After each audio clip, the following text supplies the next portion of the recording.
When you set out to learn a new topic, you want answers to these questions. What topic should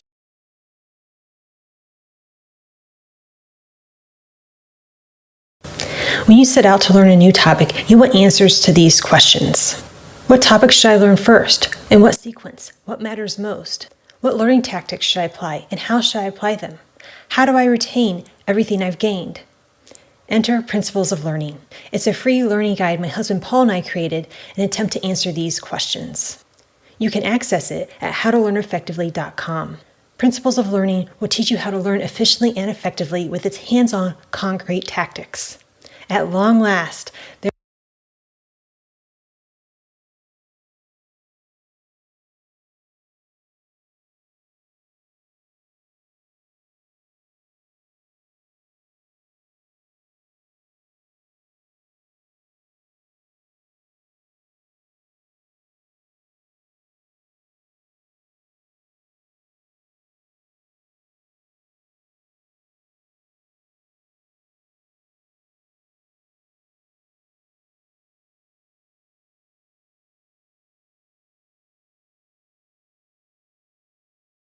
there's a hands-on practical system for learning from the learner's perspective. Over the next several videos, I'm going to share core ideas from our framework Principles of Learning. But in this video, I'm going to share an overview of Principles of Learning and how it works.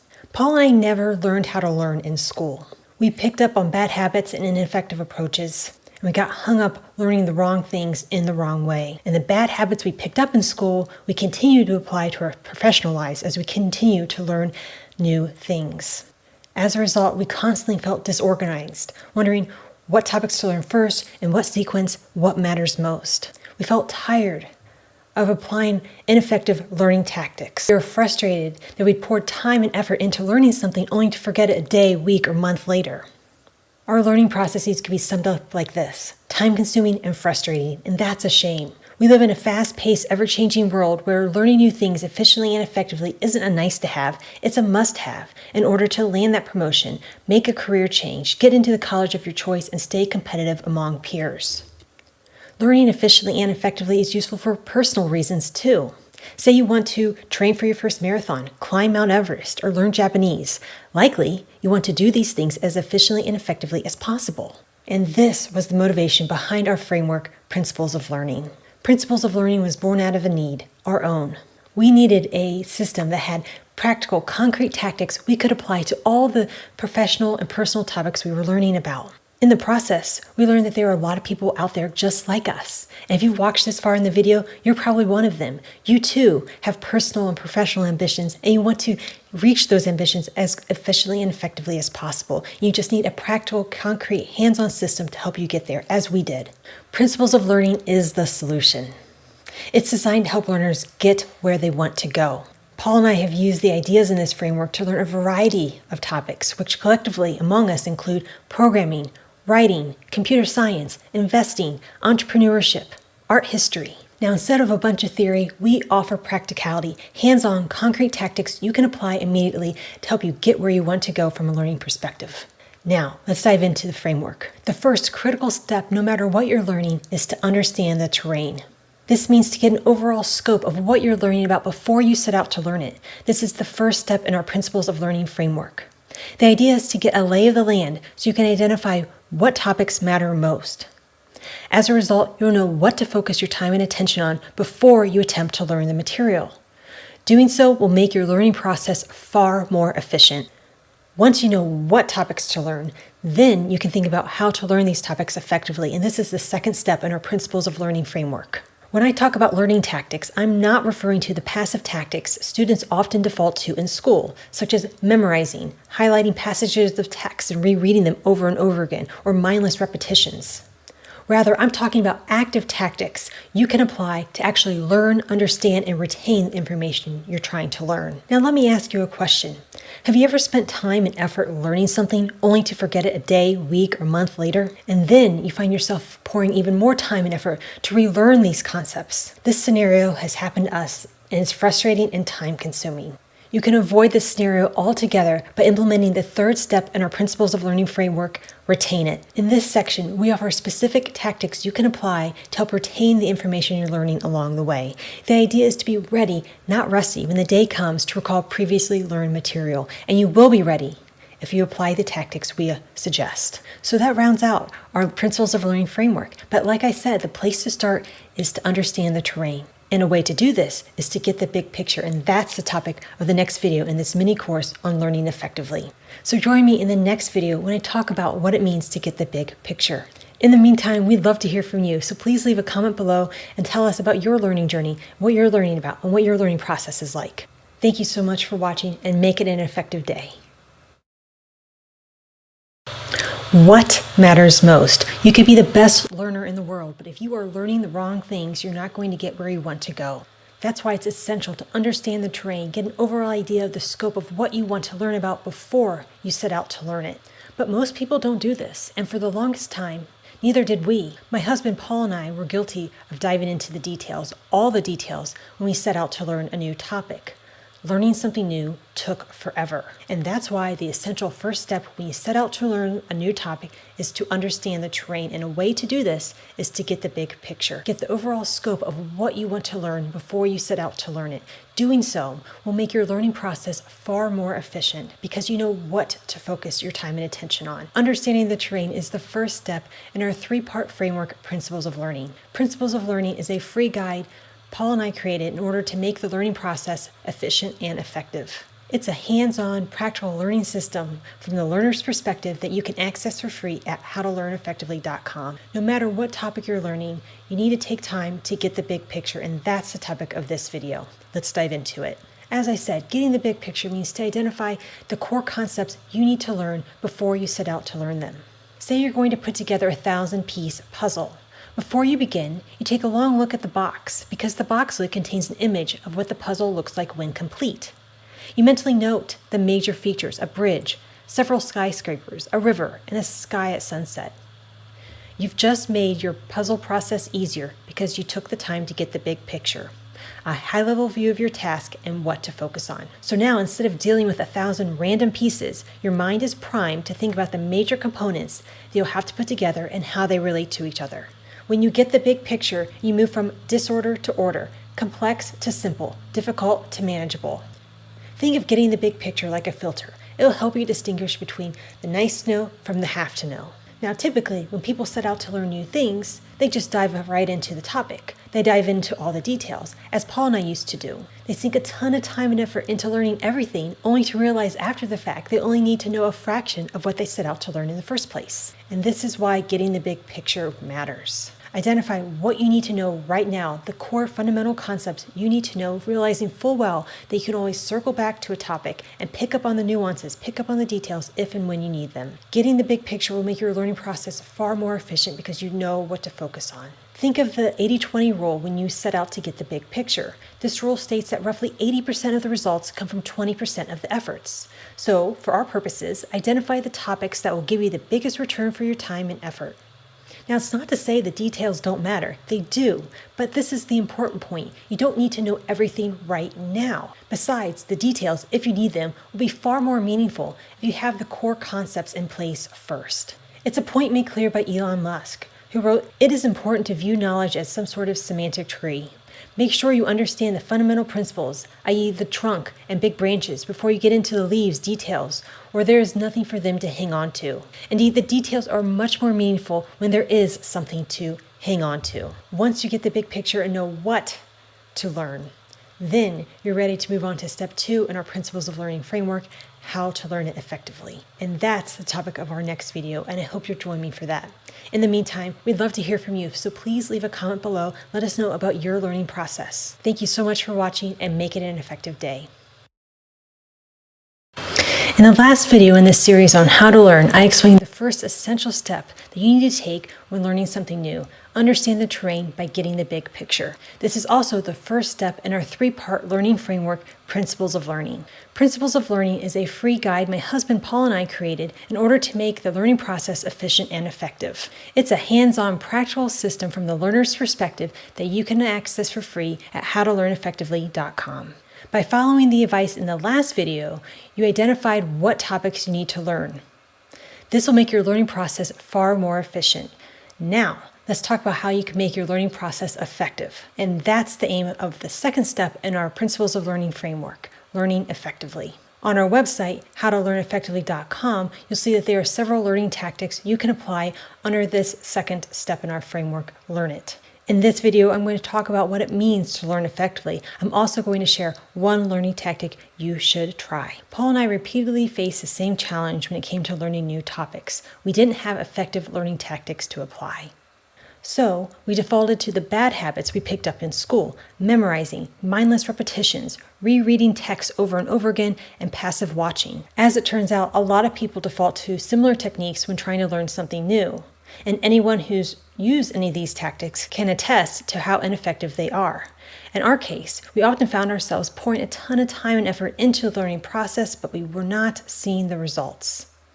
Learning new things not only was time-consuming and frustrating, but we often felt like we were spinning our wheels. We felt like we were going nowhere. This alone was reason for change. Now, there's a lot of theory about how to learn, but we needed practicality. We wanted specific, concrete tactics geared toward everyday people just like us. Specifically, we wanted a concrete answer to this question: how do I learn X? And X could be anything that we were trying to learn about, whether it's for personal or professional reasons. So we've implemented and created several learning tactics to help us learn many different topics effectively. And among us, those topics include programming, computer science, math, art history, writing, investing, entrepreneurship. Now, the tactics that I'm referring to make up this second step in our Principles of Learning framework, which you can see on howtolearneffectively.com. Although each tactic is different, there are common themes among them, including focusing on quality, not quantity, really understanding, not memorizing,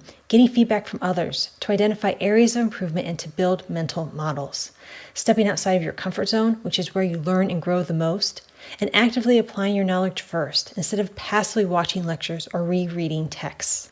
While I do highly recommend you checking out our website, howtolearneffectively.com, to see the different tactics we offer, today I'm going to focus on one of those tactics: apply first, study second. Apply first, study second means to actively apply your knowledge first. Attempt the article, attempt the design, attempt the problem. Then turn to passive modes of learning, like reading a chapter or two in a book or watching a lecture or two when you get stuck and can't progress any further. Apply first, study second emphasizes the attempt.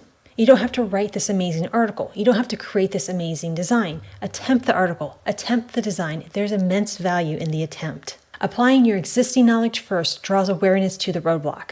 This is the thing you don't know or need to get better at. You'll think to yourself, how do I do X? For example, your roadblock might be, how do I prepare smooth gravy? How do I transition between paragraphs when writing an article? How do I use a for loop in Python? Now that you're aware of the roadblock, toggle to passive modes of learning, like reading a chapter in a book or watching a lecture or two, in order to get yourself past this roadblock. But, and this is a key point, when you do turn to passive modes of learning, focus on the information that's going to get you over that roadblock. Don't try to learn everything about cooking, for example. Don't spend time relearning concepts you already know. Instead, zone in and focus on your question: how do I do X? For example, in our case, it could be, how do I prepare smooth gravy? Then, once you have the information that you need, go back to the situation at hand and apply your newfound knowledge. If you get stuck again, follow the same iterative process.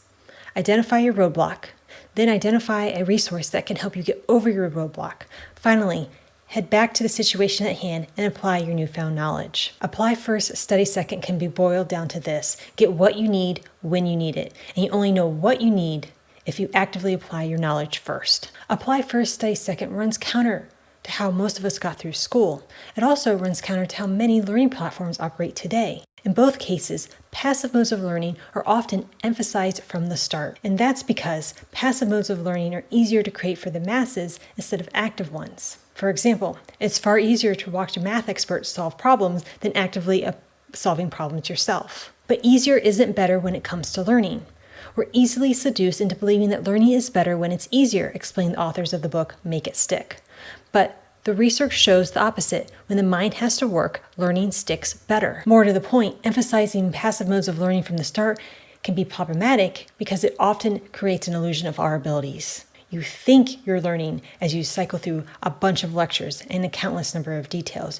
You think you got it because you're watching an expert who makes the process look so easy. However, it's often an illusion, and you don't realize it's an illusion until you're forced to actively apply your knowledge. Then, often an unfortunate reality hits: big knowledge gaps. It's frustrating and time-consuming to rely exclusively on passive modes of learning and not have much to show for it. This scenario often happens when you don't actively apply your knowledge from the start and systematically build it up over time. So the point is this: the quicker you get to the doing, the better the learning. So make your learning active from the start with Apply First, Study Second. Apply First, Study Second is just one of many learning tactics we offer on howtolearneffectively.com. So by now, you know what topics to learn and how to learn them effectively. And for many people, the learning would stop there, but not you. You not only want to learn, but you want to retain your knowledge along the way. That is, you want to remember what you learned tomorrow, next week, next month, and 6 months from now. In other words, after sinking a ton of time and effort to learn something, you don't want to forget it all. And that brings me to the final step in our Principles of Learning framework: retain it. It's also the topic of our next video. So I hope you'll join me in our next video, and it's our last one, on how to learn effectively. In the meantime, we'd love to hear from you. So leave a comment below and let us know about your learning journey. Thank you so much for watching, and make it an effective day. In a previous video in this series on how to learn, I explained the essential first step when learning something new: understand the terrain by getting the big picture. Doing so will help you understand what topics you need to learn, and will make your learning process far more efficient. Then, in the last video, I talked about how to learn effectively. And for most people, the attention to the learning process would stop there. After all, what else do you need? Well, you need a critical piece to the learning puzzle: how to retain what you've gained. You need specific and concrete tactics to help you retain previously learned knowledge. That way, you'll be ready, not rusty, when the day comes for you to recall previously learned material a few weeks or months down the road. Retaining what you've gained is the topic of this video. It's also the last step in our 3-part learning framework, Principles of Learning. Principles of Learning is a free guide that my husband Paul and I created in order to make the learning process efficient and effective. It's a hands-on, practical guide from the learner's perspective, and you can access it for free at howtolearneffectively.com. Now, let's dive into how to retain what you've gained. Most people learn topics sequentially. A math student learns exponents, then fractions, then decimals, and so on. But there's a problem with this approach. Soon comes the day when you need to recall previously learned material, but you can't, at least not easily. You've forgotten what you've learned. You've lost your edge. You've also wasted a ton of time and effort along the way. And this is why it's essential to proactively retain what you gain. It's a small investment in your future self. Otherwise, you risk decaying skills and a lot of frustration as you spend more time relearning previously learned concepts. There are a couple different ways you can retain what you've gained, and today I'm going to share 2 of them. Let's dive into it. Consider an exam that you crammed for in school. Now, cramming might help you get through the midterm the next day, point out the authors of the book Make It Stick. But you'll probably forget the material by the time the final exam rolls around. In other words, spending a big chunk of time learning or practicing a skill might help you in the short term. But if you're looking for longer-term retention, you're better off spacing out your practice over a period of time and mixing it up. First, let's talk about spaced practice. It simply means to practice over a period of time. Instead of pulling an all-nighter to cram for an exam, space out your study time over the course of the semester. Here's another example. Instead of solving math problems for 7 hours on Monday, you space your practice out 1 hour every day, each day of the week. Second, mix up your practice by interleaving. Interleaving simply means to practice 2 or more topics or skills during a single practice session. A basketball player, for example, alternates among different shots in basketball: free throws, 3-point shots, and right-handed and left-handed layups.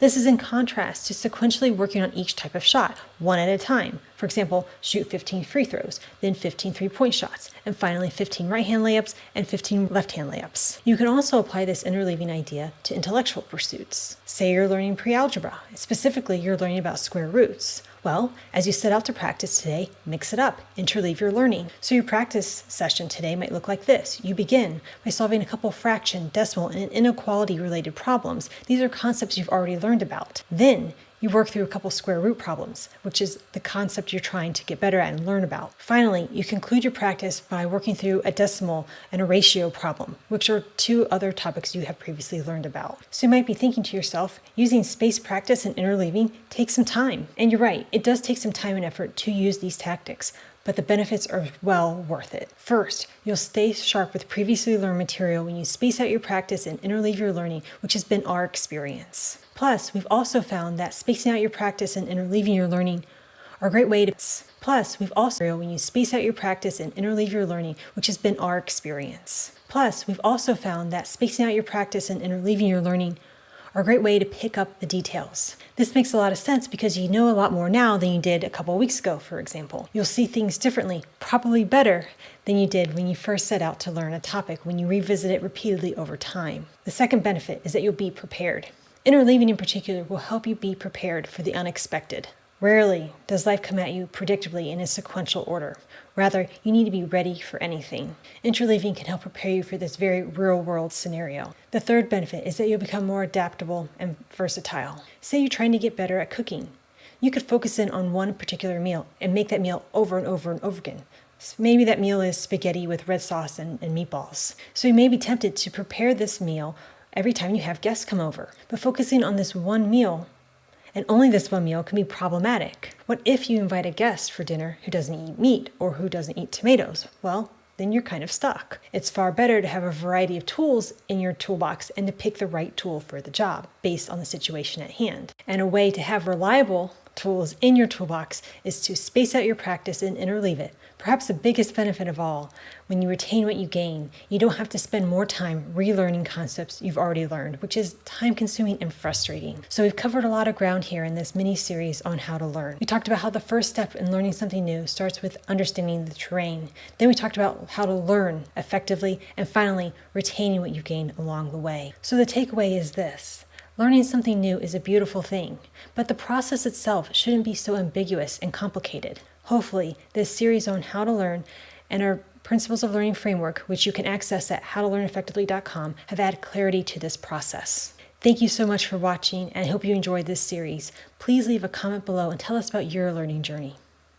In the meantime, make it an effective day and happy learning.